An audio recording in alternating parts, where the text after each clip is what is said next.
had an interesting birth in that in season 4 we had a program of having native French-speaking writers suggest stories for the show. They weren't able to write the entire scripts because they didn't know English well enough. But they were French screenwriters who had some good ideas. So David Abramowitz went to France and spoke to them.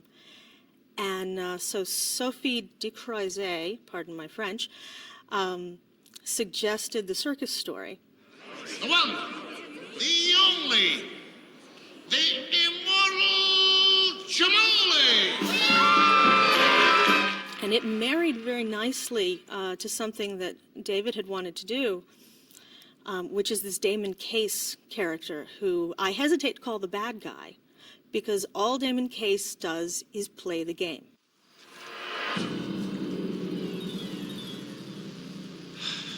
Don't tell me. Another one. Look, I already have a teacher, Mr. Damon Case. He is the living embodiment of what is sometimes a cliched phrase on Highlander, it's what we do.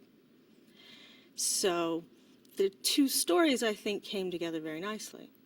We need to talk about who you are. Like the poster says, I'm the Immortal Cimoli. Yeah.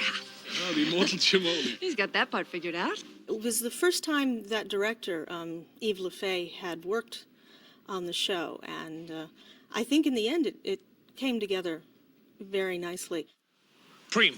Yes. Second. Cut is here. Come on, let's do it again. I can't. I'm sorry. I've got to run. We're not through yet. See? Season 4, especially the latter half, was so emotionally packed that sometimes I think Cimoli gets overlooked because there's not a lot of angst and there's not a lot of big drama. It's just a story about immortality and a kind of lighthearted one without actually being one of the comedies.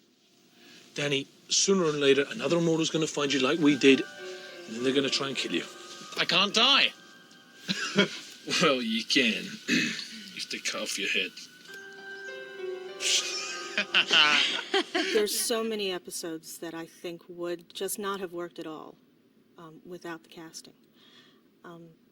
As a matter of fact, the woman who plays the mother, Daniele, the little tiny woman, who was actually in the show in season 2. She did the episode called Legacy, and she was the housekeeper of Valjean, one of Rebecca's students. But she came back here to play the mother, and she was a delight. What about Mama? I'm supposed to run out on her? Just disappear? It'll kill her. She's told everybody my father died so many times, I think she believes it. What I find interesting, there was a line in the script that, I don't remember whether it was removed or filmed and edited out, that spelled out that Danny Cimoli was adopted. Going on with the foundling theory that, all immortals are foundlings. So it's not in the show. But I think if you look at Lena Cimoli and her son together, Crispin Bonham Carter is well over 6 feet, and I think the woman playing Elena is well under 5 feet. I don't think there's a doubt that there's the foundling theory going on here. That's an adopted child. His dream is about to come true, and all of a sudden this nightmare comes along and swallows him whole. It's... You know what I mean? It's... Yeah, I do. Sometimes immortality sucks. I think Amanda really wants to be a mother.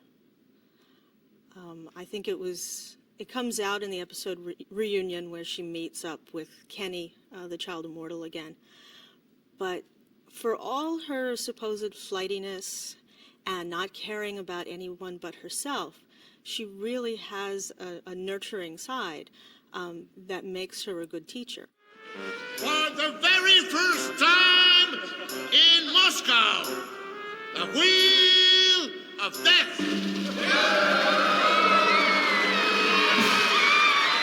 The main thing I remember about the episode is the Wheel of Death, obviously. I haven't thrown a knife in public in 70 years. Don't worry, I'll heal. Being strapped to that wheel, that's hard to do. I mean, you have to hook your feet in and hang on. You're not just sort of secured on there, or at least I wasn't. Very difficult. I didn't like it at all.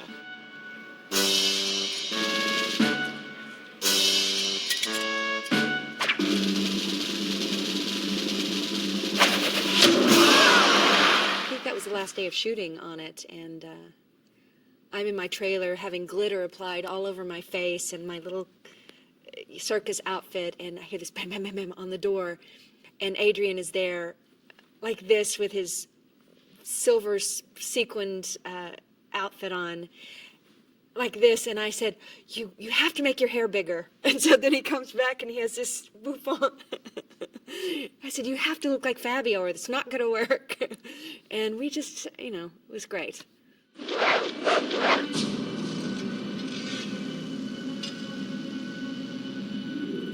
The end is interesting. As written and as filmed, there is actually a sword fight between young Cimoli and the mysterious dark immortal in Vegas, who I like to envision as an Elvis impersonator. But the decision was made in editing to just go out on them meeting. And we all can assume what happened, probably better than those two could probably sword fight. So I think it was a good decision, but that footage does exist.